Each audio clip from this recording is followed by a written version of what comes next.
5. Trev's Top 10s here on Trev TV. I'm the Trev. You know that.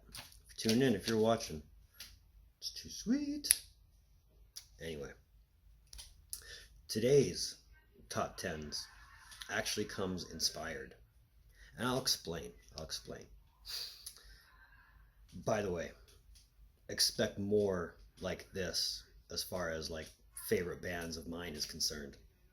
But anyway, today's Top 10s comes from a list I saw on Facebook probably about a week or so ago, where they were talking about, they being, I think it was Blabbermouth, talking about the 10 best Nirvana songs. And surprisingly enough, Teen Spirit wasn't number one on their list. Sliver was. I thought, well, that's a cool list, but I could do better. Granted, this is only my top 10, and I'm not claiming to be a Nirvana expert. I've never claimed to be an expert. Just a fan. So, as picked by me, here's top 10s Nirvana favorite Nirvana songs. Before I get started though, I do want to say this was not an easy list to make.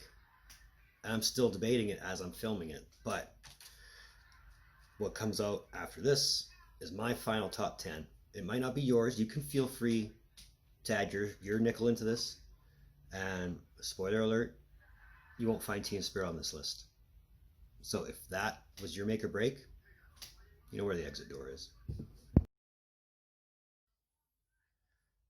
Starting at number 10, I chose Floyd the Barber from the Bleach album.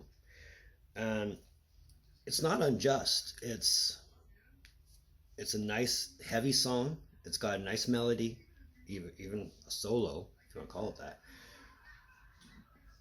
It's just raunchy, it's raw, it's heavy, and it's a really good tune. But they have a lot of really good tunes. Number 9 is Milk It from In Utero. And it's songs like Milk It that tell me why In Utero was probably one of the greatest albums ever written. It's your prototypical grunge song, but it's heavy enough that it could be classified as hard grunge, hard rock, maybe even a sliver close to metal, but not metal. It follows the slow, fast, slow, heavy, mellow formula.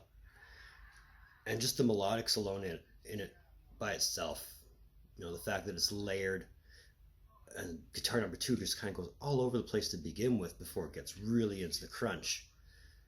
Great song. Number 8 was number 1 on Blabbermouth's list. Sliver, off the Incesticide EP. It's poppy. It's something you can just bop to, and when it wants to be, it's punk as fuck. And you can never go wrong with a song that's punk as fuck. It's not the only one on this list either. Just so you know. But great song. Great song. I mean, it even paints you a visual. How about he doesn't want to be at his grandma's, even though she had ice cream. Great tune. Great tune. Coming in at number 7, Territorial Pissings off the Nevermind album. Again, another punk as fuck song. And it's your prototypical 3/4 punk song, but it's fast as hell. Oh, if I'd have heard this song instead of Teen Spirit first, I might have got into them in 91 instead of having to wait 2 years. But hindsight's 2020, right? Just so full of emotion, so raw, and the screaming. Oh my goodness, the screaming. I'm surprised he didn't lose his voice on this song, but I love it. Number 6, it comes off the self-titled collection, and of course everybody knows what this one is. You know you're right. I really wish this song got finished while Kurt was still alive, because I mean, it's not to say that the final product that came out wasn't good. It's great. It was amazing. But was it the original vision of that song? Great tune though. Great too. The fact that, you know, you got the string plucks at the beginning. That was something different. I mean, it's not hard to guess what the song is about. And just the way he's screaming pain in the chorus. Oh, you feel it. And if you don't, then something's seriously wrong with you. Number 5. Negative Creep off the Bleach album. And this is more so, for me, more because it's a fun song to play on the guitar. The fact that it's in drop D, the fact that it's just so full of, what's the word I'm looking for? Crunch? It's got a lot of it. And I mean, it's so simplistic. The fact that it just flows so well, I think it's probably one of their best songs, but not their best. We got 5 more to go before that. I'd be remiss if I didn't include this one in the list.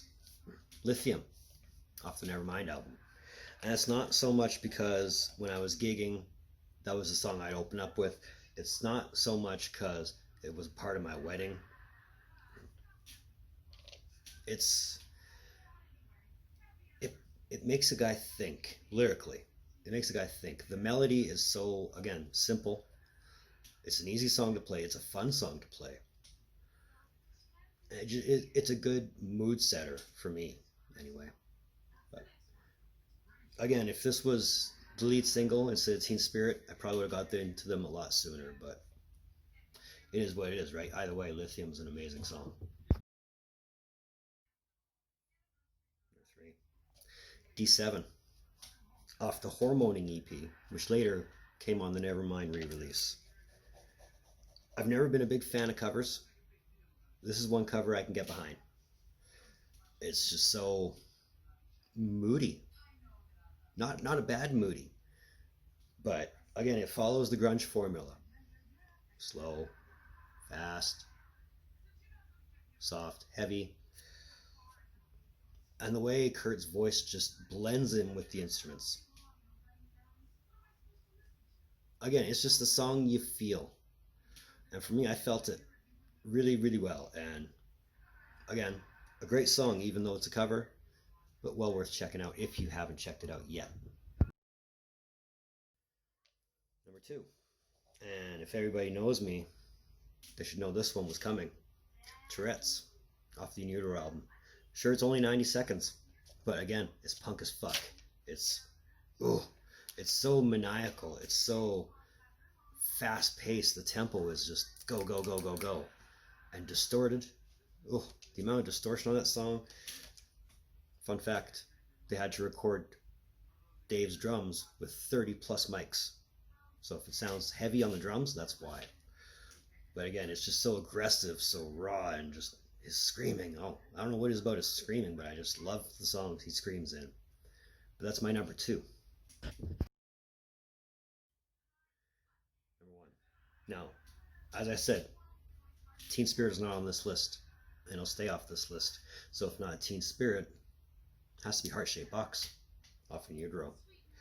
This is the song that basically assured me I was going to be a fan of theirs, and I was not disappointed. Again, follows your typical grunge formula, but the lyrics in it are so self-cynical. The topic of it, you can interpret it in many different ways. He could be talking about Courtney. He could be talking about heroin. I say heroin, tar pit, black tar, all that. But again, I can't say it's a bad song because it's not. And I can't not include it on this list because it's the song that really hooked me into them back in '93.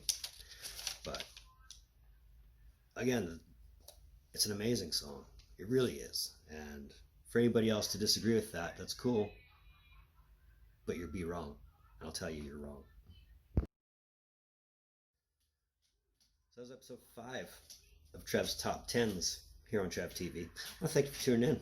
Viewership always means so much to me. Always has. Always will. I don't want you to forget that because I do appreciate when you guys watch, especially when you watch to the end points here. It helps. It makes me feel like you guys are actually paying attention to what I'm saying. But either way, if you like this video, give me that thumbs up. If you want to, there's that little red button over there. Hit that thing. Stay up to date with all the content I'm putting out. And it'll help me get to 50 subs. The sooner I get to 50 subs, the better. So let's hit that mark.